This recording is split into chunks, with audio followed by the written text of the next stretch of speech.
Imaginem esta cena. Uma mulher sob uma chuva torrencial, abraçando seu bebê de 2 dias contra o peito. Seu pijama do hospital está encharcado. Os pontos de sua cesariana sangram. No bolso, ela tem exatamente $500 e o coração partido. Há 30 minutos, seu marido olhou em seus olhos e pronunciou 5 palavras que a atormentariam para sempre. Sai daqui. Acabou. Ele a viu caminhar em direção à tempestade com seu próprio filho recém-nascido. Depois, fechou a porta e serviu-se de uma bebida. Sua amante já estava usando o roupão de banho da esposa. Ele acreditou que estava jogando lixo fora, que estava fazendo uma boa troca. Pensou que nunca mais haveria. Mas isto é o que ele não sabia. Em exatamente 24 horas, essa mulher, tremendo de frio e sem teto, se tornaria a única dona de um império de $1 bilhão. O mesmo império ao qual pertence a empresa onde ele trabalha. O mesmo prédio onde ele se senta em seu pequeno cubículo, sonhando com promoções que nunca obterá. Ele correu de sua esposa e acordou com sua chefe. E ela estava apenas começando. Antes de começar, deixe-me dizer por que esta história é importante. Não é apenas entretenimento. É uma lição de vida, um lembrete de que o seu pior momento não define o seu futuro, que as pessoas que te descartam muitas vezes te entregam as chaves de tudo o que sempre quiseram, e que a dignidade, a paciência e o pensamento estratégico sempre vencerão a crueldade e a arrogância. Se você já foi subestimado, ignorado ou descartado, esta história é para você. Agora, vamos começar. Em 3 meses, eu estaria em uma sala de reuniões valendo mais do que a vida inteira dele. Veria como seu rosto perdia a cor ao perceber que a mulher que descartou havia se tornado a dona de tudo o que ele sempre desejou. Mas naquela noite eu sangrava pelos pontos da minha cesariana, segurando meu filho de 2 dias, enquanto via meu marido me dar $500 e me dizer para desaparecer. Ele acreditou que estava se livrando de lixo, não tinha ideia de que estava jogando seu futuro fora. Meu nome é Brooklyn Hayes, e esta é a história de como passei de sem-teto a bilionária em 90 dias, e como fiz o homem que me traiu pagar por cada uma das minhas lágrimas. A chuva em Seattle não apenas caía naquela tarde de terça-feira, ela golpeava o para-brisa do Uber como se jogassem cascalho sobre uma lâmina de metal. Eu ia no banco de trás, meu corpo ainda inchado pela gravidez, a incisão da cesariana repuxando a cada buraco na estrada. O dor era constante, um fogo surdo no meu ventre que se avivava com cada solavanco. Mas a dor física não era nada comparada ao nó de angústia que apertava meu estômago. Eu tinha ligado para o Garrett 3 vezes da recepção do hospital. Ele não atendeu. Mandei uma mensagem dizendo que estava indo para casa com o bebê Noah. Não houve resposta. Meu marido de 4 anos, o homem que prometeu me amar e cuidar de mim até que a morte nos separasse, não pôde se incomodar em responder uma única mensagem no dia em que levava seu filho para casa. O Uber parou em frente à nossa casa alugada na rua Maple. Agradeci ao motorista e, com cuidado, levantei o bebê conforto de Noah, fazendo uma careta quando o movimento provocou uma pontada aguda na ferida. A chuva encharcou meu pijama do hospital em segundos. Empurrei a porta principal com o quadril, sacudindo a água do cabelo. "Garrett!" gritei com a voz rouca de cansaço. "Garrett!" "Shh! Pronto, já chegamos." Ele dormiu o caminho todo. A sala estava estranhamente arrumada. Isso foi a primeira coisa que notei. A pilha de correspondência que geralmente ficava na mesinha havia desaparecido. As mantas do sofá estavam dobradas com precisão militar. A colcha da minha avó, a que ela fez à mão antes de morrer, não estava na poltrona. E então vi as fotos de família na parede. 3 delas haviam sido reorganizadas. Olhei mais de perto e senti o sangue gelar. Me haviam recortado de cada uma. Algo estava muito errado. Avancei para o interior da casa, ainda carregando Noah em seu bebê conforto. Foi então que vi as malas. 3 grandes malas pretas junto ao corredor, como soldados esperando ordens. Minhas malas. Garrett estava sentado em sua poltrona de couro, com um copo de líquido âmbar na mão. Não olhava para mim, mas para a tela desligada da televisão, vestido com seu terno bom, o azul marinho da Brooks Brothers, que geralmente guardava para apresentações importantes na Wellington Logistics. Garrett. Sussurrei, sentindo um calafrio no pescoço. Vamos a algum lugar? Finalmente ele se virou. Seu rosto era indecifrável, uma máscara de indiferença que era mais assustadora que a raiva. Sente-se, Brooklyn, disse ele, com uma voz tão calma que me arrepiou a pele. Acabo de ter uma cirurgia, respondi. Estou há 1 hora sentada em um Uber. Por que você está tão arrumado? Ele se levantou lentamente, tomou um gole de sua bebida e deixou o copo em um porta-copos com deliberada precisão. Porque tenho que ir a um lugar, disse Garrett. E você já não mora aqui. Pisquei, certa de ter ouvido mal. Olhei para Noah, que dormia placidamente, e depois de novo para meu marido. Que engraçado, disse, forçando uma risada que soou oca até para mim. Muito engraçado, Garrett. É uma piada pós-parto. Seu irmão bobo te convenceu. Uma voz feminina respondeu da cozinha. Não é uma piada, Brooklyn.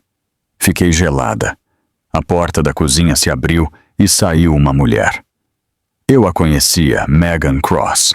Era a assistente legal de um escritório que trabalhava com a empresa de Garrett. Tinha 26 anos. Era ambiciosa e, naquele momento, estava vestindo o roupão da minha falecida avó, o roupão que me deram na minha despedida de solteira. Algo dentro de mim se quebrou. Garrett, disse lentamente, o que ela está fazendo aqui? Agora ela mora aqui, respondeu Garrett, caminhando para ficar ao lado de Megan. Não a abraçou, apenas ficou ali, apresentando uma frente unida. Tentei encontrar o momento certo para te dizer, mas nunca há um momento certo. Não sou feliz, Brooklyn. Não tenho sido há muito tempo. As palavras me golpearam como se fossem punhos. Você está me deixando? Arfei, agarrando a alça do bebê conforto com tanta força que meus nós dos dedos ficaram brancos. Agora mesmo? Acabo de dar à luz ao teu filho. Exatamente por isso, disparou Garrett, e sua fachada de calma rachou por um segundo. Olhe para você, Brooklyn. Você é um desastre. Não tem ambição. Se conforma em viver o dia a dia, recortando cupons para o supermercado. Eu estou subindo na Wellington Logistics. Preciso de uma parceira que se encaixe na imagem de um vice-presidente. Megan entende o mundo corporativo. Você só quer ser mãe. Olhei para ele incrédula. Eu te apoiei enquanto você fazia seu mestrado, disse, levantando a voz. Trabalhei turnos dobrados no restaurante para que você pudesse estudar. Coloquei em pausa minha carreira de enfermagem. Tenho os e-mails, Garrett. Tenho extratos que mostram cada dólar que aportei para seus empréstimos estudantis. Garrett olhou para o relógio, como se eu estivesse fazendo-o perder seu valioso tempo.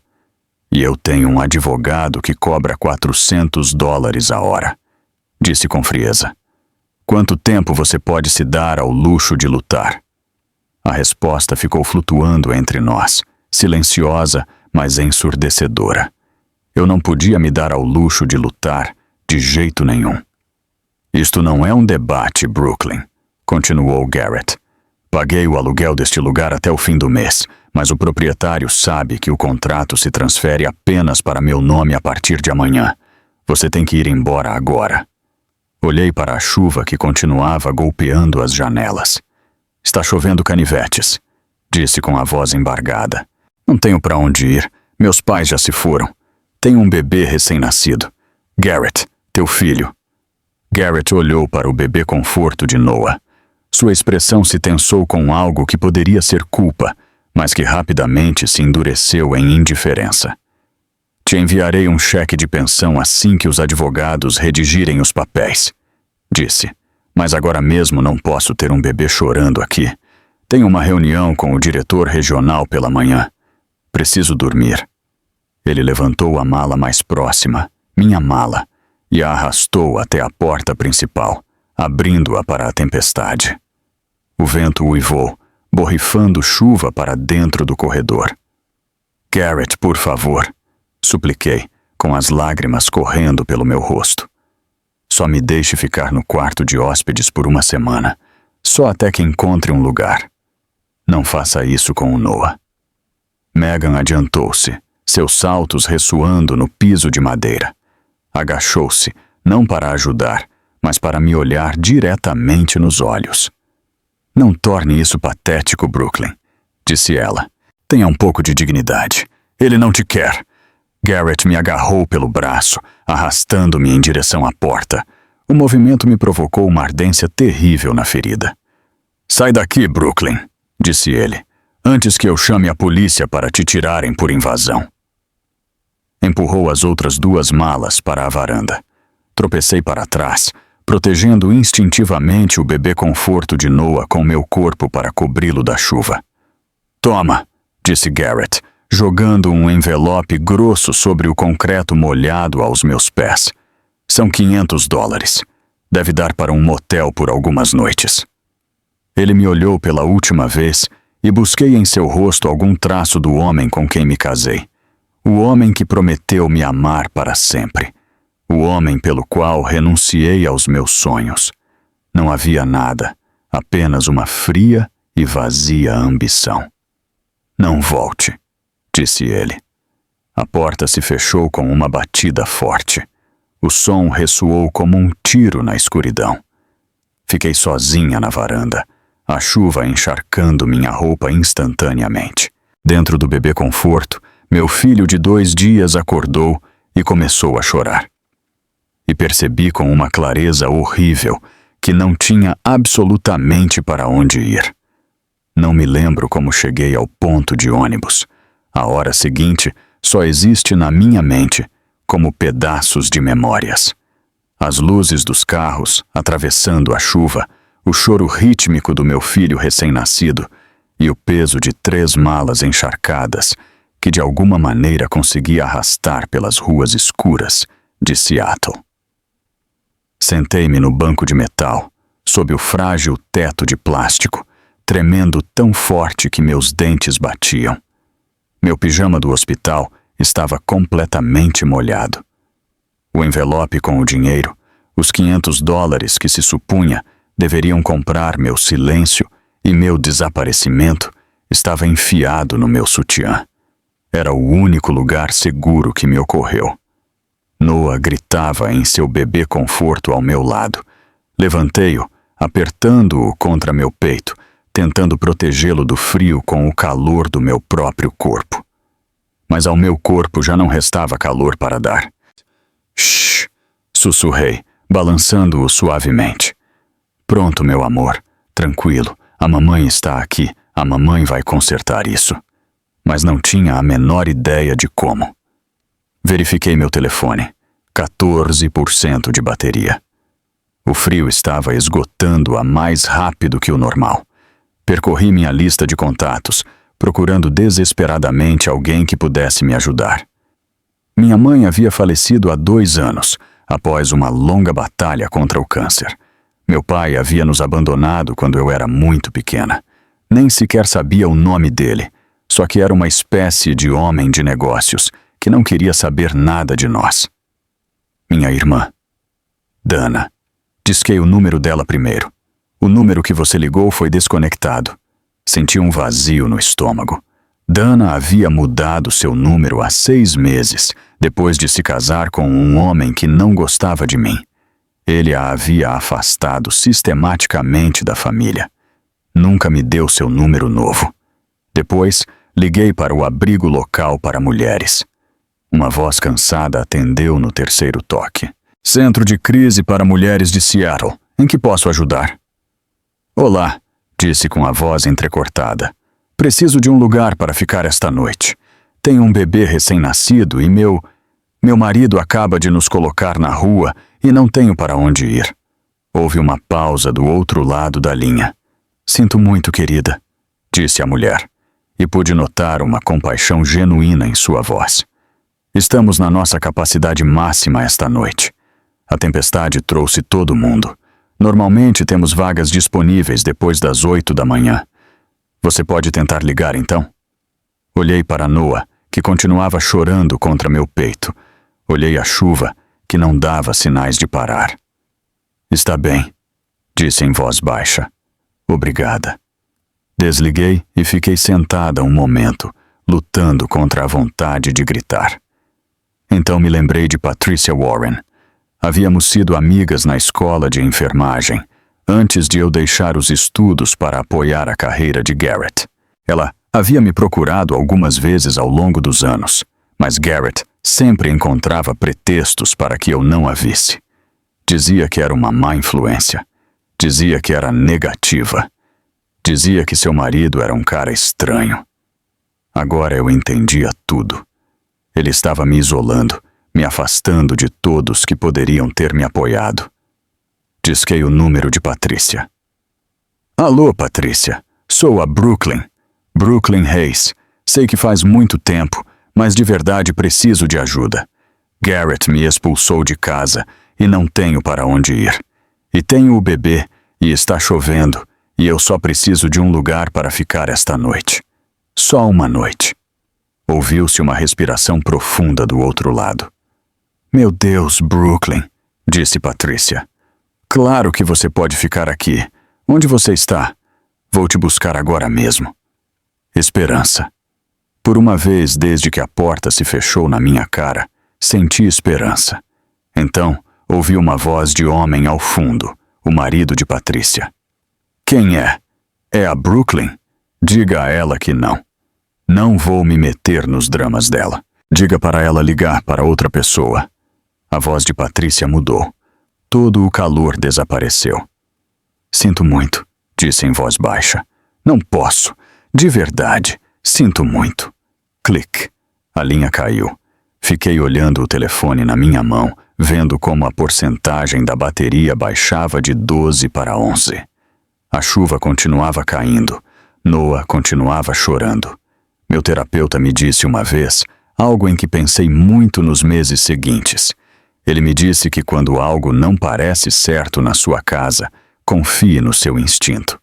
Seu subconsciente já registrou 100 detalhes que sua mente consciente deixou passar. Deveria tê-la escutado. Deveria ter visto os sinais. As noites que chegava tarde do trabalho. A mudança de senha no telefone dele. A forma como começou a criticar tudo o que eu fazia. A maneira como me fazia sentir pequena, inútil e dependente. Mas eu o amava, e o amor estava aprendendo. Você pode se cegar diante das verdades mais óbvias. Verifiquei o aplicativo do meu banco com os dedos trêmulos. Saldo: $67,43. Garrett havia esvaziado a conta poupança conjunta, a conta que tinha o dinheiro que eu havia economizado durante anos de turnos dobrados no restaurante, a conta que se supunha ser nosso fundo de emergência. Ele havia me deixado sem nada. Fiquei sentada naquele banco frio de metal, abraçando meu filho que chorava. E considerei minhas opções. Podia ligar para o 911, emergência. Podia explicar a situação. Provavelmente me levariam a um hospital. E depois o quê? Envolveriam os serviços de proteção infantil. Veriam uma mãe sem teto, sem renda e com um bebê recém-nascido. Poderiam tirar o Noah de mim. A ideia era insuportável. Preferiria morrer antes de perder meu filho. Estava prestes a tomar uma decisão que mais tarde descreveria como o momento mais baixo da minha vida. Estava prestes a ligar para o 911 e entregar Noah às autoridades, porque não podia mantê-lo a salvo sozinha. Já havia discado o 911 quando um carro parou em frente ao ponto de ônibus. Não era um ônibus, mas um elegante sedã preto com os vidros escuros. Parecia fora de lugar neste bairro, brilhando sob as luzes da rua como algo de outro mundo. Fiquei tensa, aproximando Noah mais do meu peito. Todos os podcasts de crimes reais que havia escutado passaram pela minha mente. Mulher vulnerável, noite escura, carro estranho. Estava prestes a sair correndo quando a janela traseira desceu com um suave zumbido elétrico. Senhora Hayes, disse uma voz. Brooklyn Hayes? Seu nome de solteira é Collins. Fiquei gelada. Não usava meu sobrenome de solteira há 4 anos. Quem pergunta? Disse, tentando fazer com que minha voz não tremesse. A porta do carro se abriu e um homem saiu. Não parecia se importar com a chuva. Era um senhor mais velho, de pele escura, talvez de uns 65 anos. Usava um terno impecável cor carvão e segurava um grande guarda-chuva. Caminhou em minha direção com passo decidido. Sua postura era firme e respeitosa. Meu nome é Walter Ashford, disse o homem estendendo o guarda-chuva para cobrir a mim e ao Noah. Sou o advogado principal do patrimônio de Dominic Vale. Tenho procurado a senhora por 3 dias. Olhei para ele sem entender. Dominic Vale, repeti. O bilionário da tecnologia? Não entendo. Acho que o senhor está confundindo a pessoa. Não estou enganado, disse Walter suavemente. Ele olhou para as minhas malas, depois para meu bebê que chorava e, finalmente, para a desolação no meu rosto. Sua expressão profissional suavizou-se e pareceu mostrar uma compaixão genuína. Dominic Vale faleceu há 3 dias em Zurique. Ele era seu pai. Quem é você? Pai? Senti que o mundo girava. Brooklyn. Sussurrei. Não, meu pai foi um irresponsável que abandonou minha mãe antes de eu nascer. Não era um bilionário. Era um homem complicado. Corrigiu Walter com delicadeza. Cometeu muitos erros. Deixar sua mãe foi o maior de todos, mas sempre esteve acompanhando a senhora. Sabia que se casou com Garrett. Sabia que estava grávida. Walter fez uma pausa, olhando em direção à casa da qual acabavam de me expulsar. Também sabia que seu marido era uma pessoa insatisfatória. Soltei uma risada amarga e histérica que assustou Noah e o fez chorar mais forte. Insatisfatória? Repeti. Essa é uma forma de dizer. Walter colocou a mão no bolso e tirou um cartão de visita. Era de um papel grosso com letras douradas em relevo. Senhora Hayes, disse, entendo que não tem motivos para confiar em mim, então lhe darei opções. Este cartão tem 3 números. O primeiro é minha linha direta. O segundo é o número pessoal da juíza Patricia Coleman, do Tribunal de Família do Condado de King. Ela pode verificar minha identidade e a legitimidade deste assunto. O terceiro é o do Hotel Four Seasons do centro. Há um quarto reservado em seu nome, tudo pago sem nenhum compromisso. Ele colocou o cartão na minha mão. Pode ir para lá, trancar a porta e não voltar a falar comigo nunca mais, se assim desejar, continuou Walter. Mas se gostaria de saber por que seu pai biológico lhe deixou o controle majoritário de uma corporação de US$ 1,4 bilhão, estarei no saguão do hotel até a meia-noite. Ele deu meia volta e caminhou de volta para o carro. Espere! Gritei. Por que agora? Por que esta noite? Por que não há uma semana ou um mês? Walter parou junto à porta do carro. O testamento estava selado até que se cumprissem certas condições, disse. Seu pai queria garantir que a senhora estivesse livre de certas amarras antes de saber a verdade. Estava esperando que a senhora deixasse seu marido por conta própria. Walter olhou minhas malas no pavimento molhado. Parece que o Sr. Hayes tomou essa decisão pela senhora. Entrou no carro e fechou a porta.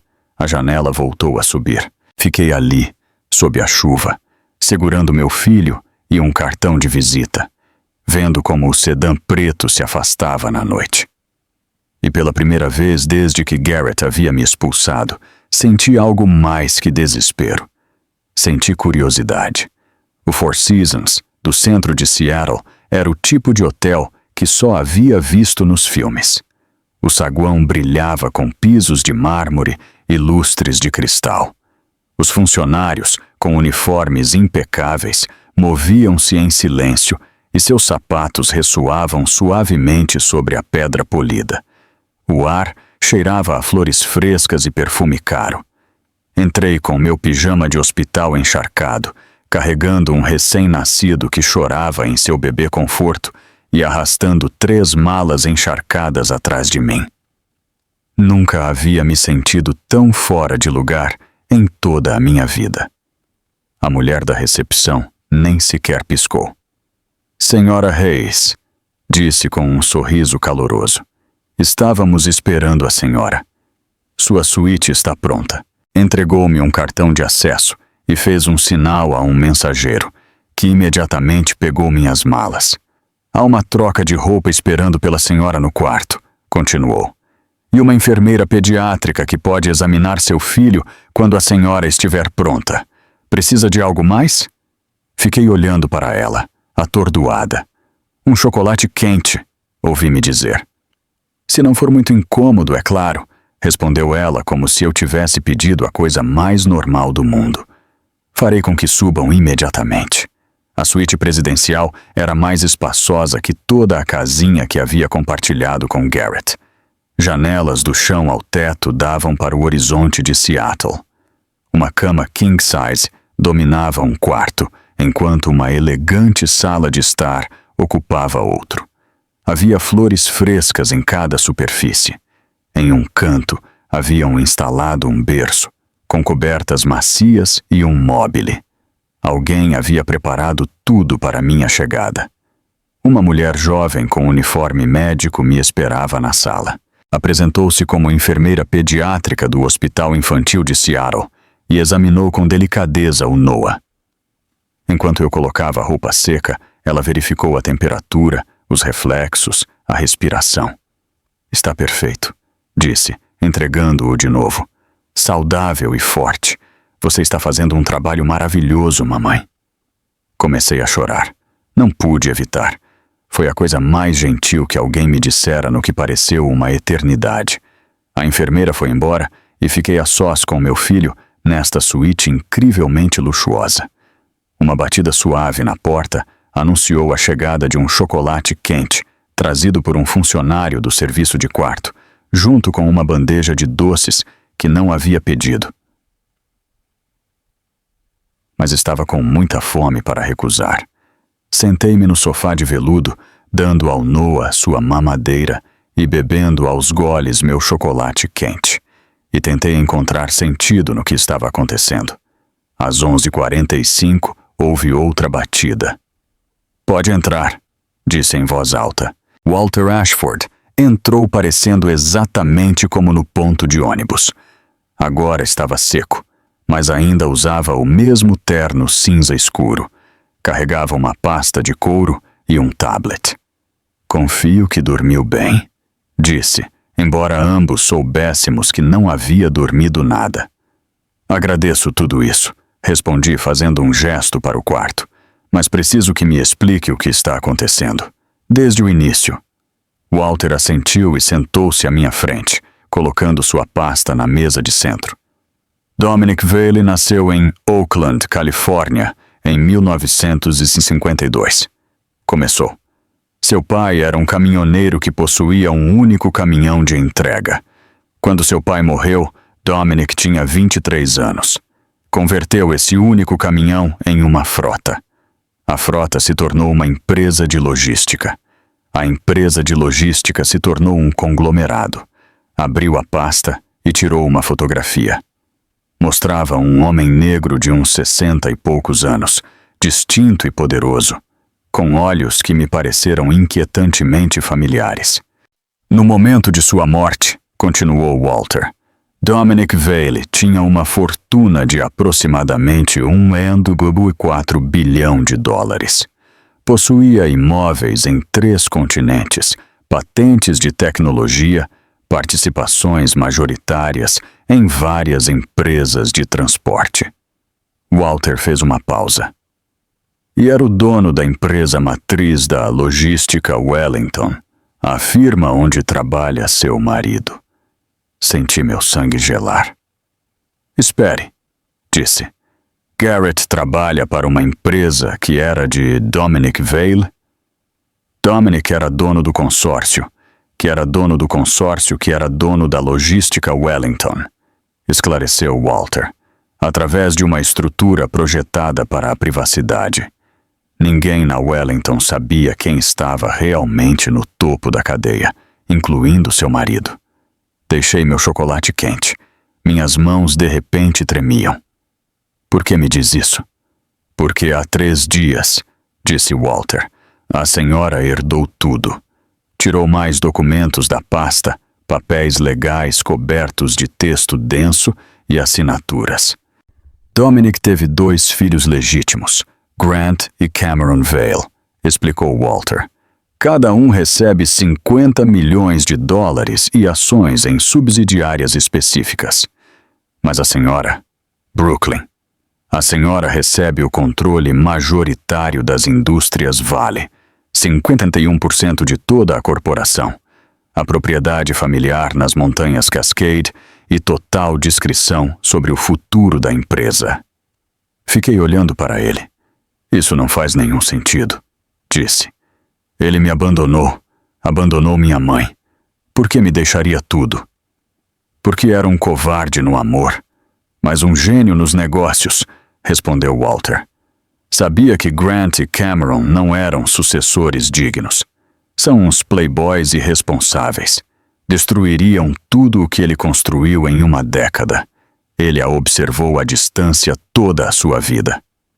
Brooklyn, ele viu como você se sacrificou por seu marido, como trabalhou e lutou e nunca se queixou. Ele acreditava que você havia herdado sua determinação, mesmo que não soubesse que havia herdado algo. Olhei para Noah, que dormia tranquilamente em meus braços. O senhor disse que tinham que se cumprir certas condições, disse lentamente, antes que eu pudesse saber sobre a herança. Que condições? Walter hesitou. Seu pai era um homem paranoico. Teve investigadores vigiando-a durante anos. Sabia das infidelidades de Garrett antes de você. Sabia a classe de homem que seu marido realmente era. Infidelidades? Repeti com voz oca. No plural? Pelo menos 3 que documentamos, confirmou Walter. Uma com Megan Cross. Senti-me enjoada. Quanto tempo havia estado cega? Quantas mentiras eu havia acreditado? Dominic quis lhe contar a verdade anos atrás. Continuou Walter. Eu o aconselhei a não fazer isso. Uma mulher que descobre que tem um pai bilionário nunca saberá se seu marido a ama ou ao seu dinheiro. Dominic queria que tivesse um casamento genuíno.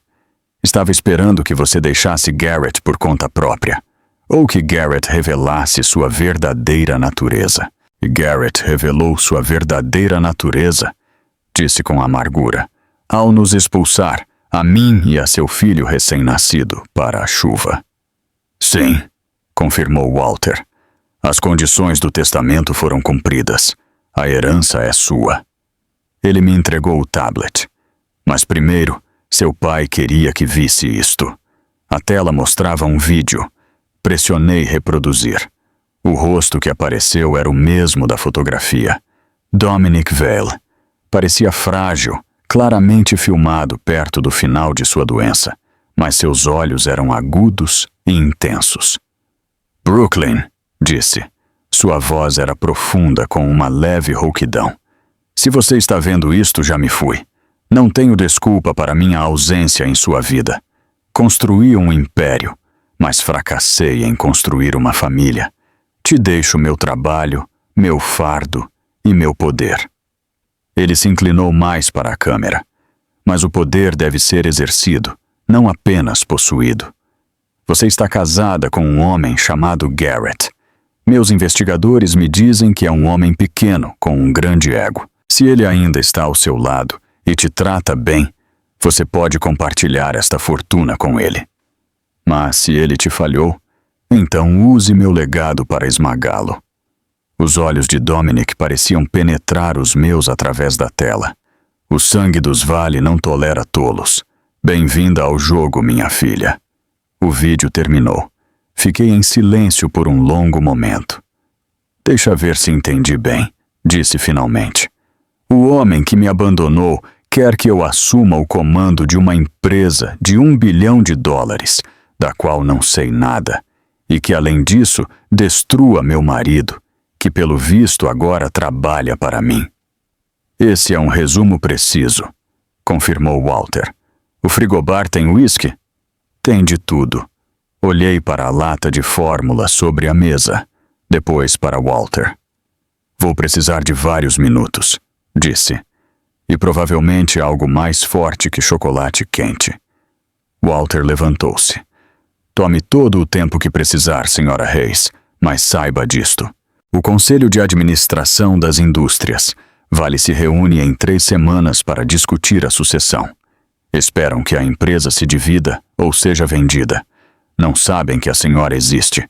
Se quiser reivindicar sua herança, deve aprender a jogar o jogo antes que percebam que está nele. Caminhou até a porta. Depois parou. Seu pai foi muitas coisas, Brooklyn, mas acreditava na senhora. A pergunta é se a senhora acredita em si mesma. Ele foi embora. Fiquei sozinha na suíte presidencial do Four Seasons, segurando meu filho recém-nascido, olhando a fotografia de um homem que nunca havia conhecido. Um homem que acabara de me tornar uma das mulheres mais ricas da América. Um homem que havia me dado o poder para destruir o marido que havia me jogado fora como lixo, e pela primeira vez, desde que aquela porta se fechou na minha cara, parei de chorar. Comecei a planejar. As 3 semanas seguintes foram as mais intensas da minha vida. Não me tornei diretora executiva da noite para o dia. O mundo real não funciona assim. Mas eu aprendi. Hora após hora, dia após dia, eu aprendi. Walter organizou para que especialistas me dessem aulas de finanças corporativas, estrutura de gestão e governança corporativa. Li demonstrações financeiras até meus olhos arderem. Estudei organogramas até poder recitá-los de memória. Aprendi o jargão que os homens poderosos usam para intimidar pessoas como eu. Na primeira semana, mal saí da suíte do hotel. Noah dormia em seu berço enquanto eu revisava planilhas e relatórios trimestrais. Tomava notas de tudo. Fazia perguntas que provavelmente pareciam bobas, mas ninguém era orgulhoso demais para responder. Na segunda semana, Walter me apresentou a 2 pessoas que se tornariam aliados essenciais. A primeira foi Ruth Mitchell, a diretora financeira das indústrias Vale. Era uma mulher negra de uns 50 e poucos anos que havia crescido na zona rural do Tennessee e aberto seu caminho na universidade estadual. Não tinha paciência para bobagens, e menos ainda para pessoas que a faziam perder tempo. O segundo era Marcus Cole, chefe de segurança da família Vale. Era um ex-agente do serviço secreto, corpulento como um jogador de futebol americano, com um comportamento tranquilo que ocultava seu treinamento letal. Foi designado para proteger a Noah e a mim 24 horas por dia. Ruth mostrou-se cética comigo no início. Não podia culpá-la. Havia trabalhado toda a sua carreira para chegar ao seu posto. E aqui estava eu, uma garçonete que havia herdado tudo por um acidente de nascimento. Convença-me, disse Ruth durante nossa primeira reunião. Convença-me de que não vai levar esta empresa à falência. Não posso convencê-la de nada, respondi honestamente. Ainda não sei o que estou fazendo, mas sei aprender. Sei trabalhar mais duro do que ninguém espera. e sei o que se sente ao ser subestimada. Passei 4 anos ouvindo que não era boa o suficiente, de um homem que não servia nem para engraxar meus sapatos. Estou farta de ser subestimada. Ruth me estudou durante um longo momento. Parece justo, disse finalmente. Vamos trabalhar. Na 3ª semana, experimentei uma transformação que ia além da educação. Uma equipe de estilistas me deu o que chamaram de renovação de presença executiva. Cortaram meu cabelo em um estilo profissional e definido. Meu guarda-roupa foi substituído por ternos, sob medida e saltos de grife. Aprendi a entrar em uma sala como se fosse a dona, porque logo o seria. Não precisava parecer uma modelo. Percebi isso durante uma sessão de prova. Precisava parecer alguém capaz de te demitir. Walter me ensinou algo muito valioso durante essas semanas. Algo que jamais esqueci. Ele me disse que a autoridade é 90% postura. Fique de pé como se o lugar lhe pertencesse. Fale como se esperasse ser ouvida. A roupa, o penteado e os sapatos são apenas adereços. A verdadeira atuação reside na coluna vertebral. Pratiquei em frente ao espelho. Pratiquei em salas de reuniões vazias. Pratiquei até que minha coluna parecesse de aço. E enquanto fazia isso, não deixava de pensar em Garrett. Walter havia me mostrado os arquivos que seus investigadores haviam compilado. 3 infidelidades antes de Megan Cross. Relatórios de despesas que beiravam o desfalque. Um padrão de manipulação e controle que agora podia ver com uma clareza devastadora. Mas a pior descoberta ainda estava por vir. Aconteceu durante minha 2ª semana de treinamento. Walter chegou à suíte com uma expressão estranha no rosto. Algo entre a raiva e a satisfação. Encontramos algo, disse. Algo que você tem que ver. Entregou-me uma pasta que dizia Garrett Hayes, Confidential. Dentro havia e-mails, dezenas deles. Eram conversas entre Garrett e um homem chamado Victor Langston, um membro importante do conselho diretor das indústrias Vale. Os e-mails remontavam a 2 anos atrás. Seu marido tem estado em contato com Victor Langston desde antes da sua gravidez, explicou Walter. Victor descobriu sua conexão com Dominic Vale através de um investigador privado que contratou para descobrir os podres de seus rivais de negócios. Viu uma oportunidade. Li os e-mails e o horror crescia dentro de mim. Garrett sabia, sussurrei. Sabia sobre meu pai antes de mim. Sim, confirmou Walter. Victor contou tudo a ele. Tinham um plano. Supunha-se que Garrett a manteria submissa e sem saber de nada, enquanto Victor fazia seus movimentos para tomar o controle da empresa depois da morte de Dominic. Deram como certo que você nunca descobriria a verdade, ou que, se o fizesse, estaria muito sobrecarregada para lutar. Mas Garrett me expulsou de casa, disse confusa. Se sabia da herança, por que se livrou de mim? Walter negou com a cabeça, com um gesto sombrio. Garrett não entendeu bem a estrutura do fideicomisso. Victor lhe disse que a herança dependia de que você permanecesse casada por pelo menos 1 ano após a morte de Dominic. Garrett acreditou que, ao divorciar-se de você antes da leitura do testamento, evitaria que você herdasse. Pensou que estava te deixando sem o dinheiro. Estava errado. Errou catastroficamente, concordou Walter. O fideicomisso não tem nenhuma cláusula desse tipo. Ao te expulsar e solicitar o divórcio antes da leitura do testamento, Garrett estabeleceu a data de separação na noite da chuva. Isso, de fato, acelerou sua herança. Ele mesmo renunciou a qualquer possível direito sobre o dinheiro por suas próprias ações. Soltei um suspiro que não sabia que estava prendendo. Então, o homem que tentou roubar minha herança, disse lentamente, na verdade me entregou de bandeja. Poético, não acha? Respondeu Walter. Voltei a olhar os e-mails, as palavras de Garrett, sua crueldade casual, seus cálculos. Nunca me amou, percebi em voz alta. E essas palavras doeram mais do que esperava.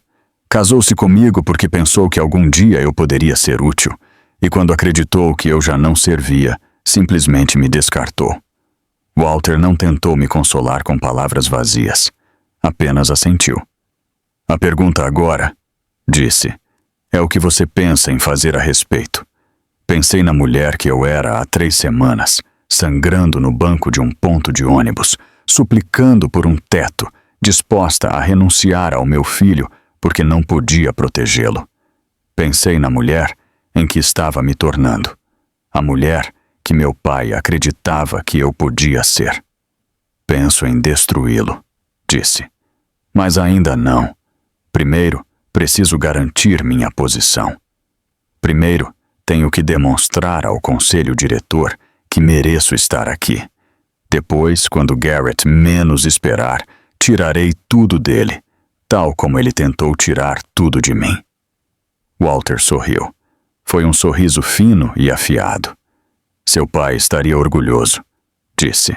Olhei para Noah, que dormia placidamente em seu berço, sem saber que sua mãe estava planejando uma tomada de controle corporativa e uma vingança pessoal ao mesmo tempo. Meu pai não era um bom homem, respondi. Mas talvez, no final, criou uma boa filha. A sede das indústrias Vale era uma fortaleza de vidro e aço no centro de Seattle, que se erguia sobre a cidade como uma catedral moderna.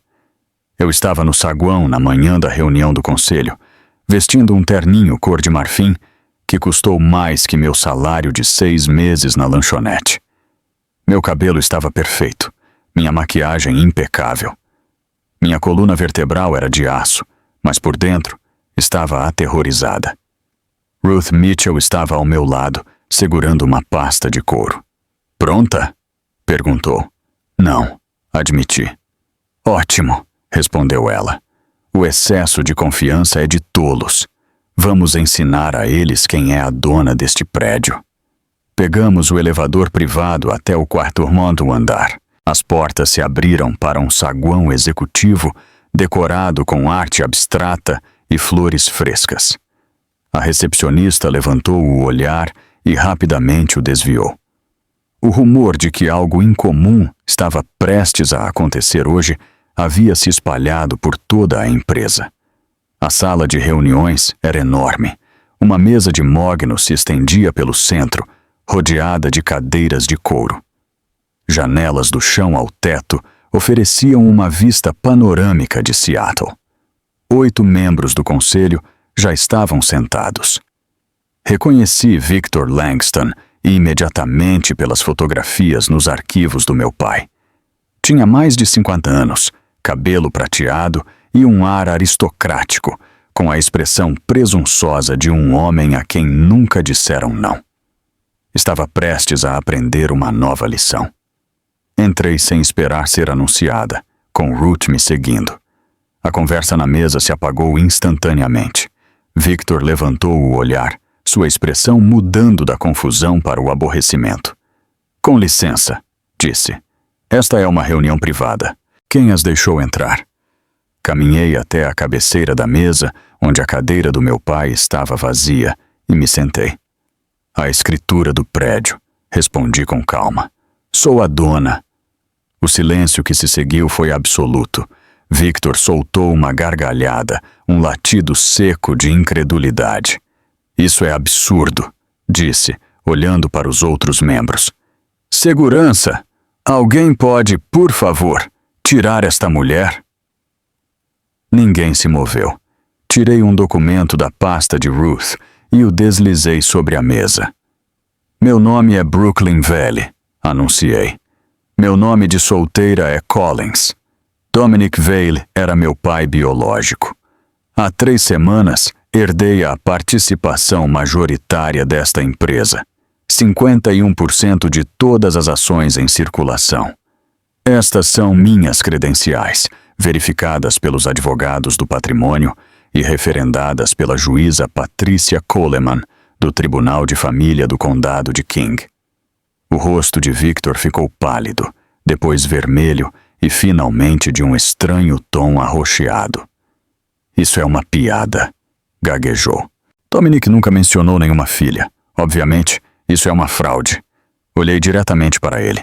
Meu pai mencionou muitas coisas, Sr. Langston, incluindo sua recente correspondência com um homem chamado Garrett Hayes, meu ex-marido. Acredito que planejavam ajudá-lo a me manter na ignorância sobre minha herança para que o senhor pudesse adquirir a participação majoritária da empresa para si mesmo. A sala voltou a ficar em silêncio. Desta vez, os outros membros do conselho olhavam fixamente para Victor. Não sei do que você está falando, disse Victor, mas sua voz havia perdido toda a convicção. Tenho e-mails, continuei, com datas de mais de 2 anos atrás. Tenho registros dos pagamentos que fez a investigadores privados. Tenho provas de sua conspiração para me fraudar e tirar o que me pertence por direito de nascimento. Não estou aqui para processá-lo hoje, Sr. Langston. Estou aqui para lhe dar uma opção. Inclinei-me para a frente. Pode renunciar a este conselho discretamente e ir embora com sua reputação intacta.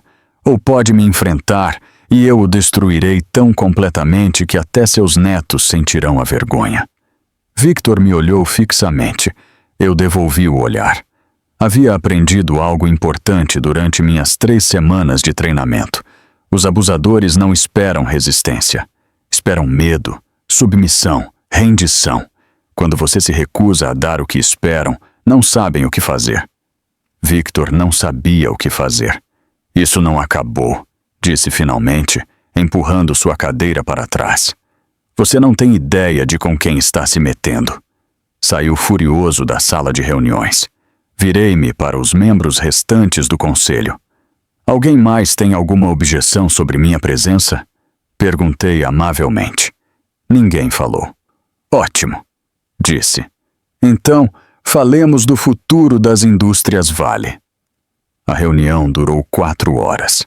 Não fingi ter todas as respostas. Fiz perguntas, escutei as respostas, cedi a palavra a Ruth em assuntos financeiros e tomei notas de todo o resto. No final, o conselho havia votado por unanimidade para me confirmar como acionista majoritária e presidente. Não foi porque gostassem de mim ou confiassem em mim. Foi porque temiam o que aconteceria se opusessem. O medo era uma ferramenta útil e eu estava aprendendo a usá-la. Naquela noite, estava sozinha no escritório do meu pai. Agora meu escritório. Olhando o horizonte de Seattle. Walter ligou para me dar notícias. Parabéns, disse. Sobreviveu à sua primeira reunião de conselho. Victor não vai ficar quieto, respondi. Não, não vai. Já detectamos atividade incomum em suas contas. Está preparando um contra-ataque. Ótimo, disse. Que venha. Quero que se sinta confiante antes de tirar tudo dele. E Garrett? Sorri, embora Walter não pudesse me ver. Garrett é peixe pequeno, disse. Mas não me esqueci dele. Quando for o momento certo, encarregarei-me dele pessoalmente. Walter ficou em silêncio por um momento. Seu pai a subestimou, disse finalmente. Todos nós o fizemos. Sim, concordei. E agora todos os que duvidaram de mim vão pagar por esse erro. Devia ter sabido que a felicidade não duraria. Durante 2 semanas após a reunião do conselho, as coisas pareciam ir bem. Estava aprendendo o negócio. O preço das ações estava se estabilizando. Noah estava saudável e crescendo. Inclusive havia começado a sentir algo parecido com esperança. Então, Garrett atacou. Walter me ligou numa quinta-feira de manhã. Com uma fúria que mal podia conter, me disse: Temos um problema. Garrett apresentou uma solicitação de custódia de emergência esta manhã. Alega que você é mentalmente instável, que abandonou a casa que compartilhavam e que sua repentina fortuna demonstra que ocultava bens durante o casamento. Meu sangue gelou. Ele me expulsou, respondi. Havia uma câmera na porta. Posso demonstrar exatamente o que aconteceu. Removeu o disco rígido antes de você ir embora, respondeu Walter com seriedade. Não há nenhuma gravação. Deixei-me cair na cadeira, sentindo que as paredes desabavam sobre mim. A audiência de custódia estava programada para a segunda-feira seguinte. A advogada de Garrett era uma mulher chamada Catherine Blackwell. Era conhecida em toda Seattle como a advogada de divórcios mais impiedosa do estado. Jamais havia perdido um caso de custódia. Cheguei ao tribunal com minha própria equipe de advogados, certa de que a verdade viria à tona. Tinha provas, tinha testemunhas, e moralmente eu tinha razão. Que ingênua eu fui. Catherine Blackwell era brilhante e cruel. A senhorita Hayes afirma que a expulsaram de casa, disse Catherine, dirigindo-se ao juiz. Mas admite que foi embora por sua própria vontade. Não houve denúncia policial, nem visita ao hospital, nem nenhuma prova naquele momento de abuso ou maus tratos. Tinham acabado de me operar, interrompi. Estava em choque. Catherine virou-se para mim com um sorriso de predadora. Que conveniente, disse. E agora, de repente, herdou $1 bilhão de um pai que nunca mencionou em 4 anos de casamento. Ou estava ocultando bens, senhorita Hayes, ou está inventando toda essa relação para obter um benefício econômico. Isso não é verdade, protestei. Então explique ao tribunal, continuou Catherine. Por que uma mãe devota passaria as últimas 3 semanas em reuniões de conselhos administrativos em vez de cuidar de seu filho recém-nascido? Por que contratou uma babá em tempo integral? Por que deu mais importância a uma empresa do que a seu próprio filho? Abri a boca para responder, mas minha advogada colocou a mão no meu braço. A juíza, uma mulher severa de uns 60 anos, revisou os papéis que tinha diante de si. Esta é uma audiência preliminar, anunciou. Não estou em condições de tomar uma decisão final neste momento. No entanto, dadas as inquietações sobre a divulgação de suas finanças e a estabilidade materna, ordeno o seguinte: custódia compartilhada temporária, com a criança vivendo principalmente com o pai, aguardando uma avaliação psicológica completa da mãe. A senhora Hayes se submeterá à avaliação num prazo de 14 dias e apresentará um relatório financeiro completo num prazo de 30 dias. Nos veremos novamente em 6 semanas. O martelo soou. Fiquei paralisada no meu assento, sem poder acreditar no que acabava de acontecer. Garrett passou ao meu lado ao sair da sala. Parou apenas o suficiente para sussurrar no meu ouvido. Devia ter aceitado os $500, Brooklyn. Vi-o ir embora, com minha advogada ao meu lado. Isso não acabou, disse ela. Vamos apelar. Mas por enquanto Garrett havia vencido e eu havia perdido meu filho. Naquela noite, sentei-me sozinha na mansão Vale, rodeada de mais luxos do que jamais havia imaginado. E nunca na minha vida havia me sentido tão vazia. O quarto do bebê estava em silêncio. O berço de Noah estava vazio. Seus brinquedos, intactos. O móbile pendia imóvel sobre lençóis que haviam sido lavados e dobrados por funcionários que não sabiam o que dizer. Eu tinha tudo e não tinha nada. Meu telefone vibrou. Uma mensagem de texto de um número desconhecido. O processo vazou para a mídia. Veja as notícias. Liguei a televisão. Todos os canais cobriam a notícia. Herdeira bilionária em batalha pela custódia. Acusações chocantes. A história já estava saindo do controle. Victor Langston havia feito sua jogada. Estava usando Garrett como uma arma para me desestabilizar publicamente, enquanto ele movia suas peças nos bastidores. Estavam me atacando por todos os lados e meu tempo estava acabando. As 2 semanas seguintes foram as mais sombrias da minha vida. Tudo começou com a demanda que Grant e Cameron Vale, meus meios-irmãos, apresentaram para impugnar o testamento numa terça-feira de manhã. O argumento deles era simples. Eu era uma fraude. Alegavam que minha mãe havia sido uma golpista que seduziu o pai deles. Que o teste de DNA que demonstrava minha paternidade havia sido falsificado e que eu não tinha nenhum direito legítimo à herança Vale. A mídia enlouqueceu. A herdeira dos Vale é uma fraude, gritava uma manchete. A filha misteriosa poderia não ser filha de jeito nenhum, declarava outra. Obrigaram-me a submeter-me a um novo teste de DNA em um laboratório independente e supervisionado por funcionários designados pelo tribunal. Os resultados demorariam 2 semanas. 2 semanas de incerteza. 2 semanas de dúvidas. 2 semanas vendo como minha reputação se fazia em pedaços em tempo real. Depois veio a reunião do conselho. Victor Langston não havia renunciado. Em vez disso, havia passado o último mês formando uma coalizão contra mim. Havia reunido provas, segundo ele, de que eu havia estado desviando fundos das indústrias Vale. Transferências de contas, empresas de fachada, documentos com minha assinatura. Tudo falso, claro, mas convincente o suficiente para semear a dúvida. Proponho um voto de desconfiança, anunciou Victor ao conselho.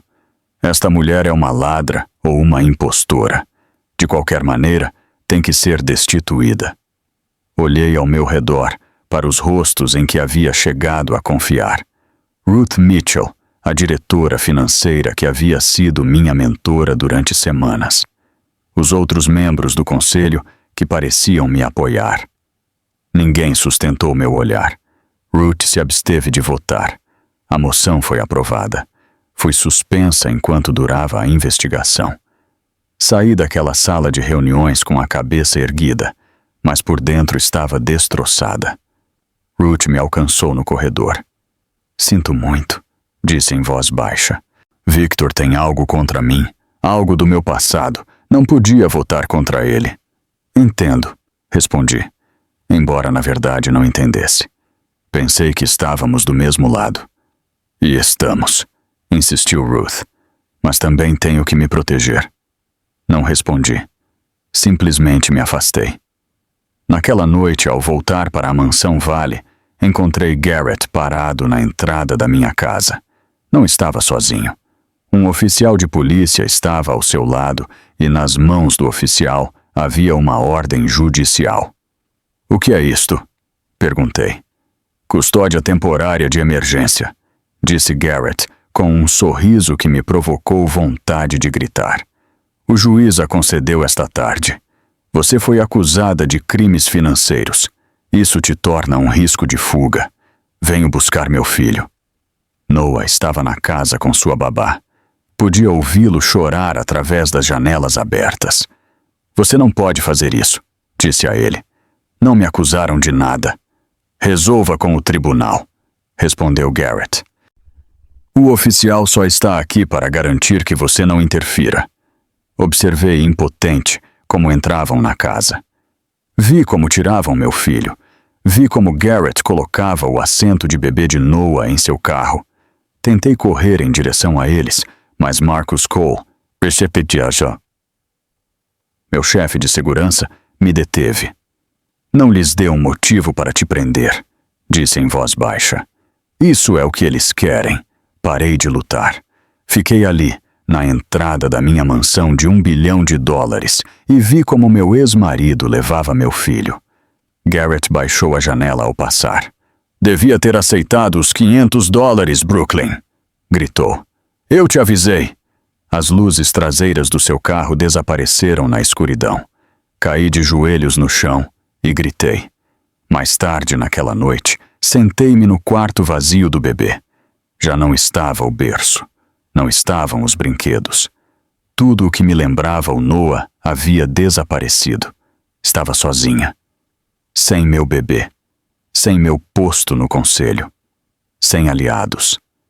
Todos em quem havia confiado haviam me abandonado ou traído. Pensei em desistir. Pensei em deixar tudo. O dinheiro, a empresa, a vingança. Nada disso importava sem meu filho. Meu telefone vibrou. Uma mensagem de texto de um número desconhecido. Verifique o servidor privado do seu pai. A senha é Garota de Oakland, 1995. Um amigo. Fiquei olhando a mensagem por um longo tempo. Depois, enxuguei as lágrimas. Levantei-me e fui procurar um computador. Se existia a mínima possibilidade de recuperar meu filho, eu ia aproveitá-la. O servidor privado estava escondido em uma sala de cuja existência eu não sabia nada. Walter havia mencionado uma vez, de passagem, durante minha orientação inicial. Uma instalação segura no porão da mansão, onde Dominic Vale guardava seus arquivos mais delicados. Eu havia suposto que estava trancado, permanentemente inacessível, sem uma autorização especial. A senha funcionou. Passei as próximas 12 horas lendo. O que encontrei mudou tudo. A primeira pasta continha gravações de vigilância, vídeos de câmeras escondidas em salas de reuniões e escritórios privados. Grant e Cameron Vale, reunindo-se com Victor Langston, não depois da morte do meu pai, mas 6 meses antes. Temos que agir com cuidado, dizia Victor em uma gravação. Assim que o velho morrer, tomamos o controle. A filha é irrelevante, nem sequer sabe que existe. Cedo ou tarde ela descobrirá, respondeu Grant. O que faremos então? Nos certificaremos de desacreditá-la antes que possa fazer algo, contestou Victor. Tenho contatos que podem fabricar qualquer prova que precisarmos. Vi mais 5 vídeos. A conspiração era clara e estava documentada. A segunda pasta continha registros financeiros, a contabilidade detalhada de 12 milhões de dólares que Grant havia desviado de uma empresa filial há 3 anos. Haviam colocado a culpa do roubo em um contador novato chamado Thomas Mercer, que atualmente cumpria pena em uma prisão federal por crimes que não cometeu. Meu meio-irmão havia mandado um homem inocente para a cadeia para cobrir seu próprio roubo. A terceira pasta intitulava-se Garrett Hayes. Abria com mãos trêmulas. Dentro havia mais e-mails, mais gravações, mais provas do complô para me manter ignorante e submissa. Mas havia algo mais, algo que não esperava. Um e-mail de Victor Langston para Garrett, com data da noite em que me expulsaram de casa. Já está feito. Ela se foi. A herança voltará para os irmãos como parentes mais próximos. Seu pagamento será processado em 30 dias. A Garrett haviam pago $30 mil, transferidos para uma conta no exterior, nas Ilhas Cayman. Meu marido, literalmente, havia me vendido. Havia aceitado dinheiro para nos expulsar, a mim e ao nosso filho recém-nascido, para a rua em plena chuva. Recostei-me na cadeira, sentindo como algo frio e duro se solidificava no meu peito. Acreditava que entendia a magnitude da traição de Garrett. Estava errada. Isso não era apenas crueldade. Isso era uma transação. Ele havia calculado meu valor em dólares e decidido que não valia a pena me manter. Observava os documentos estendidos sobre a mesa. Eram provas de conspiração, desfalque, suborno e fraude. Suficientes para destruir Victor Langston. Suficientes para enviar Grant e Cameron para a prisão. Suficientes para afundar Garrett tão fundo que jamais se recuperaria. Mas não podia fazer isso sozinha. Precisava de aliados. Na manhã seguinte, liguei para Ruth Mitchell. Sei que Victor tem algo contra você, disse a ela assim que atendeu. Sei sobre o retiro de trabalho de 7 anos atrás, as fotografias. Houve um longo silêncio. Como você descobriu? Perguntou Ruth finalmente. Meu pai guardava dossiês de todo mundo, respondi. Mas isto é o que importa. Seu marido sabe? Outra pausa. Agora ele sabe, disse Ruth em voz baixa. Superamos isso juntos. Foi um erro. Já deixei para trás. Então Victor não tem nada, disse a ela. O único poder que ele tem sobre você é seu medo de que tudo se saiba. Se você já não tem medo, ele não pode te machucar.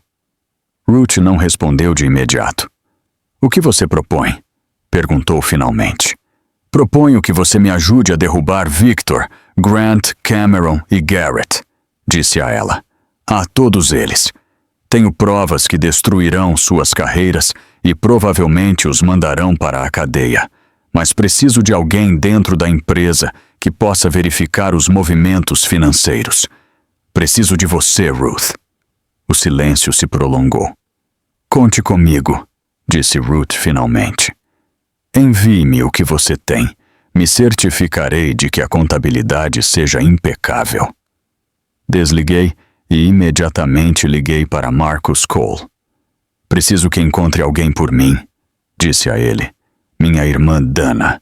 Não tenho seu número atual, mas sei que se divorciou do marido há 6 meses. Ela me enviou uma mensagem. Foi quem me avisou sobre o servidor.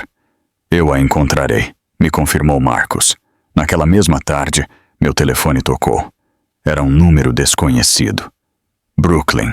Era Dana, minha irmã, a que havia desaparecido, a que tinha o telefone desconectado. Dana, suspirei. Onde você esteve? Lamento ter desaparecido, disse ela. Meu ex-marido era um psicopata controlador. Soa familiar? Infelizmente, respondi. Me divorciei dele há 6 meses, continuou Dana. Ele ficou com a casa. Eu fiquei com a satisfação de riscar o carro dele, mas tenho te observado. Quando vi o que estava acontecendo com Garrett, tinha que fazer algo. Ainda tenho acesso a algumas das contas antigas do papai. Ele me registrou como administradora de backup anos atrás, para o caso de algo acontecer com ele. Você me enviou a senha? Sim, confirmou Dana. E tenho mais. Tenho rastreado as comunicações de Victor. Sei o que planeja fazer agora. Vai dar uma coletiva de imprensa amanhã para anunciar os resultados da investigação do conselho. Vai com tudo. Afirmará que você desviou 15 milhões de dólares e recomendará que seja processada criminalmente. Fechei os olhos. Então, temos que agir mais rápido que ele, disse. Você pode me ajudar? Dana riu. Esperei anos por uma oportunidade para acabar com as pessoas que machucaram nossa família, disse ela. Diga-me o que precisa. Os resultados do teste de DNA chegaram 2 dias depois. Confirmação de 99,97%. Eu era a filha biológica de Dominic Vale. Não havia dúvida, nem ambiguidade, nem lugar para objeções.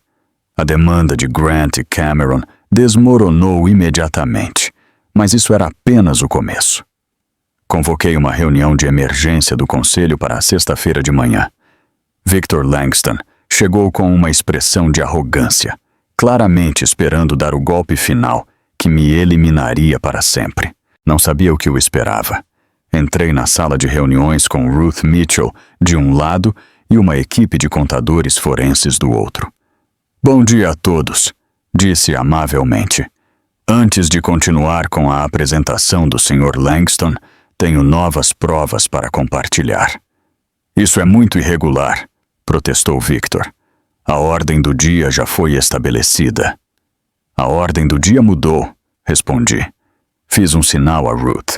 Ela começou a distribuir pastas a cada membro do conselho. O que estão vendo? Disse. É evidência documentada de uma conspiração para me despojar da minha herança e tomar o controle das indústrias Vale.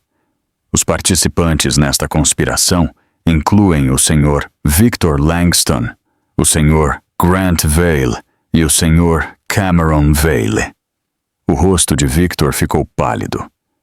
Especificamente, continuei, encontrarão gravações de vigilância de reuniões que tiveram antes da morte do meu pai, nas quais o Sr. Langston e meus meios-irmãos discutiam como me desacreditar e dividir a companhia. Encontrarão registros financeiros que demonstram que o Sr. Grant Vail desviou 12 milhões de dólares de uma subsidiária e culpou um funcionário inocente que atualmente está na prisão por crimes que não cometeu. E encontrarão correspondência entre o Sr. Langston e meu marido, do qual estou separada, Garrett Hayes, que prova que ao Sr. Hayes pagaram 30 mil dólares para me tirar de casa e evitar que eu soubesse da minha herança. O silêncio na sala. A Bama era absoluto. Isso é uma calúnia, disse Victor, mas sua voz tremia. Vou te processar por difamação. O senhor é livre para tentar, respondi com calma. Mas devo mencionar que cópias dessas provas já foram enviadas ao FBI, à SEC e ao escritório do Procurador-Geral do Estado de Washington. Sr. Cole. Marcos deu um passo à frente. Sr. Langston, disse, agentes federais o esperam no saguão para falar com o senhor. Sugiro que vá pacificamente. Victor olhou desesperadamente ao seu redor na sala. Ninguém se atrevia a olhá-lo nos olhos. Levantou-se lentamente, com o rosto pálido pela comoção. Isso não acabou, disse. Sim, já acabou, respondi. 2 guardas de segurança o escoltaram para fora da sala. Virei-me para os membros restantes do conselho. Há alguma objeção a que me reintegrem como presidente? Perguntei. A votação foi unânime.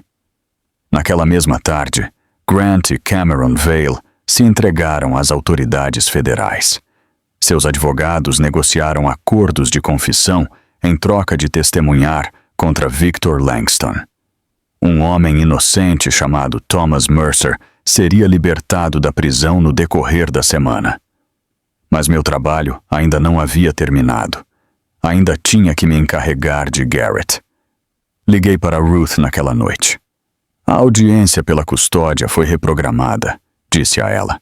A juíza está revisando as novas provas. Vai anular sua decisão anterior. Essas são excelentes notícias, respondeu Ruth. São, concordei. Mas preciso de algo mais. Preciso saber onde estará Garrett amanhã de manhã. Tenho um plano. Ruth hesitou. Que tipo de plano? O tipo de plano que termina com isto, disse a ela. Para sempre. Garrett escolheu dar sua última batalha na televisão ao vivo. Não deveria ter me surpreendido. Sempre havia ansiado por atenção, validação, ser o centro de tudo. Mesmo agora, com seus planos desmoronando ao seu redor, não pôde resistir à oportunidade de montar um espetáculo. Apareceu em um programa de notícias matinal com Noah em seu colo, usando meu filho como um objeto em sua tentativa desesperada de controlar a história. Eu não sou o vilão aqui, declarou Garrett às câmeras. Brooklyn Hayes abandonou sua família por dinheiro. Priorizou a corporação sobre seu próprio filho e agora sua própria companhia está sob investigação criminal. É este o tipo de mãe que deveria ter a custódia? A apresentadora, uma mulher chamada Jennifer Walsh, inclinou-se para a frente com uma preocupação ensaiada. Essas são acusações muito sérias, Sr. Hayes. Tem provas que as respaldem? Garrett sorriu, seu sorriso mais encantador. Tenho algo melhor, disse. Tenho o filho dela e não o devolverei até que admita o que realmente é, uma fraude. Eu assistia à transmissão da sala de espera da mesma estação de televisão. Havia chegado 15 minutos antes e falei em particular com o produtor. Expliquei que tinha provas que fariam um programa de televisão fascinante, provas que o público merecia ver. O produtor, sentindo o cheiro de um sucesso de audiência, aceitou me dar tempo no ar. Quando Garrett terminou seu monólogo, Jennifer Walsh olhou diretamente para a câmera. Temos uma convidada inesperada que se junta a nós agora, anunciou. Brooklyn Hayes chegou ao estúdio e gostaria de responder. O sorriso de Garrett vacilou. Entrei no set e sentei-me à frente dele. Noah, Meu lindo filho dormia em seu colo. Não se moveu. Olá, Garrett, disse com calma. Brooklyn, respondeu recuperando a compostura. Veio admitir sua derrota? Vim te dar uma opção, disse. Entregue Noah ao assistente do estúdio e vá embora, sem acusações, sem humilhação pública. Simplesmente desapareça. Comece de novo em outro lugar. Esqueça que tudo isso aconteceu. Garrett riu. E por que faria isso? Perguntou. Eu tenho a vantagem. Tenho seu filho. Você vai me dar o que eu quero. E o que é isso? Metade, disse Garrett. Metade de tudo. Metade do dinheiro. Metade da companhia. Metade da herança do seu pai. Você me deve isso, Brooklyn. Te aguentei durante 4 anos. Mereço uma compensação. Assenti lentamente, como se considerasse sua oferta. O problema com isso é o seguinte, disse. Você não está em posição de negociar. Acha que tem a vantagem, mas não tem. Tenho provas. Do que você está falando? Inclinei-me para a frente. Sei dos e-mails, Garrett. Aqueles em que discutiu com Victor Langston me manter ignorante sobre minha herança. Os que provam que você sabia sobre meu pai antes de me expulsar para a rua sob a chuva. O rosto de Garrett ficou pálido. Sei dos $30.000, continuei. O pagamento que você recebeu por se livrar de mim. Não me expulsou porque fosse infeliz. Me expulsou porque Victor te disse que eu estava prestes a herdar uma fortuna e te pagou para evitar que isso acontecesse. Isso é loucura, gaguejou Garrett. Você não tem provas. De fato, sim, eu tenho, respondi. Tenho registros bancários, números de conta, datas de transações, tudo está documentado. Olhei diretamente para a câmera. Então aqui está a minha pergunta para você, Garrett. Ao vivo, em televisão nacional, frente a milhões de espectadores. Fiz uma pausa para criar suspense. Qual é a senha da sua conta no paraíso fiscal das Ilhas Cayman? Garrett parou de respirar. Porque meu pai a sabia, continuei. Ele documentou tudo. E se não me entregar meu filho nos próximos 30 segundos, vou ler essa senha em voz alta. E cada contador forense e investigador federal do país começará a investigar por ali. Encontrarão os $30.000. Encontrarão a evasão de impostos. Encontrarão tudo. O silêncio se prolongou. Observei o rosto de Garrett enquanto calculava suas opções. Não era um homem inteligente, mas era astuto o suficiente para reconhecer uma batalha perdida. 20 segundos, Garrett, disse em voz baixa. Ele olhou para Noah, olhou para mim, olhou para as câmeras que gravavam cada momento de sua humilhação. Então, lentamente se levantou. Entregou Noah ao assistente do estúdio. Isto ainda não acabou, resmungou enquanto saía do cenário. Claro que acabou, gritei para ele. E assim foi. Os meses que se seguiram trouxeram justiça e fecharam esse capítulo. Garrett foi preso por evasão de impostos, conspiração para cometer fraude e interferência com a custódia. Suas contas no exterior foram congeladas e sua reputação ficou em pedaços.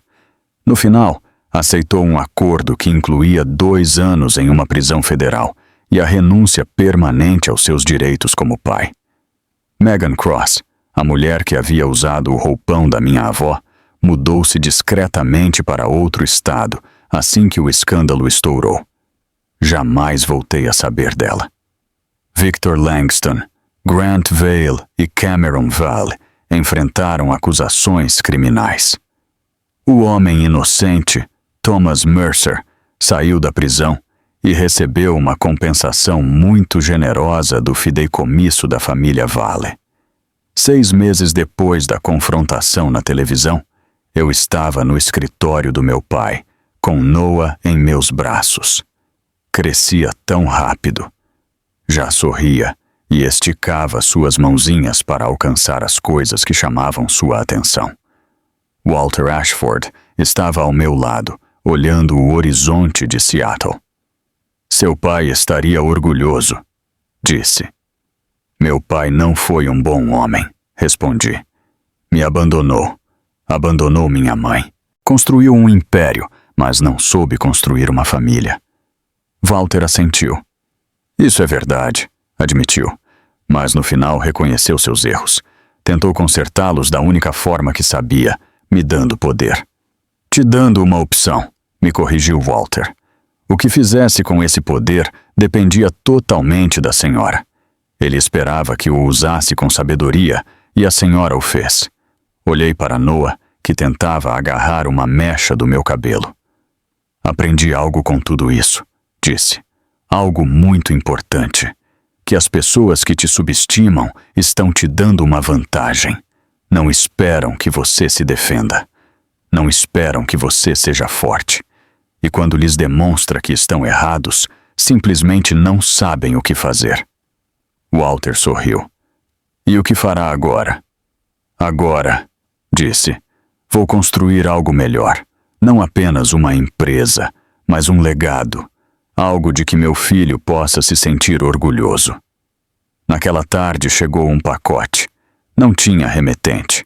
Dentro havia um pendrive.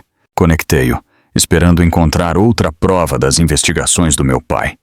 Em vez disso, encontrei um vídeo. Dominic Vale apareceu na tela, claramente filmado nas últimas semanas de sua vida. Parecia cansado, mas em paz. Brooklyn disse, se está vendo isto, significa que sobreviveu. Ótimo, agora começa a verdadeira prova. Te disse que teus irmãos receberam 50 milhões de dólares cada um em ações, em empresas específicas. O que não te disse é que essas empresas estão destinadas a fracassar. Grant e Cameron não sabem, mas sua herança está projetada para colapsar em menos de 5 anos. Fiquei olhando a tela, gelada. Com o tempo virão até você, continuou meu pai, pedindo ajuda, suplicando, e você terá que escolher, salvá-los ou deixá-los cair. Deixo essa decisão a você. Ele se aproximou mais da câmera, mas quero que saiba algo.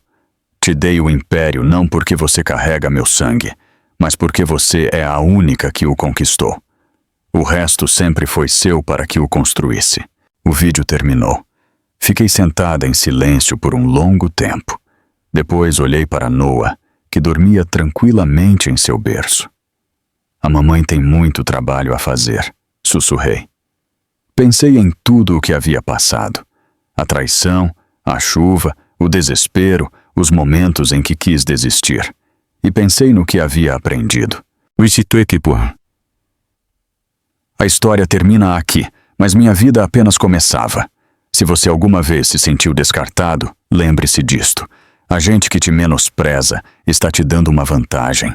Esperam que você fracasse, que desista, que desapareça. Mostre a eles que estão errados. E se você gostou desta história, por favor, destrua esse botão de curtir e inscreva-se para mais relatos de justiça servida bem fria. Até a próxima. E assim foi como uma mãe sem teto se tornou bilionária. E como o homem que a jogou na chuva terminou rogando por uma piedade que nunca receberia. Mas aqui está a verdadeira lição. Brooklyn não ganhou porque herdou o dinheiro. O dinheiro foi apenas uma ferramenta. Ganhou porque se recusou a ficar quebrada. Ganhou porque converteu sua dor em poder e suas lágrimas em estratégia. Ganhou porque o homem que a subestimou lhe deu a única coisa de que precisava, uma razão para lutar. Tentaram enterrá-la, mas não sabiam que era uma semente. Então, se você está passando por sua própria tempestade neste momento, se alguém te fez sentir insignificante ou descartável, lembre-se disto. Sua história ainda não terminou. As pessoas que te machucaram ainda não viram sua versão final. E a vingança, servida fria e bem calculada, tem um sabor melhor do que qualquer coisa que possam imaginar. Agora, tenho uma pergunta para vocês. O que teriam feito no lugar da Brooklyn? Teriam aceitado o acordo silencioso e se afastado? ou teriam queimado tudo como ela fez? Deixem sua resposta nos comentários. Leio absolutamente todos, e as melhores respostas poderiam inspirar nossa próxima história. E se esta história te tocou, se te fez sentir algo, faça-me um pequeno favor. Dê um clique no botão de curtir. Leva meio segundo, mas diz ao algoritmo que histórias como esta merecem ser ouvidas. Compartilhe com alguém que precise ouvir que sua tempestade não durará para sempre. E se ainda não se inscreveu, o que está esperando? Subimos histórias como esta toda semana. Relatos de traição, justiça e uma doce e satisfatória vingança. Você não vai querer perder o que vem por aí. Nos vemos na próxima.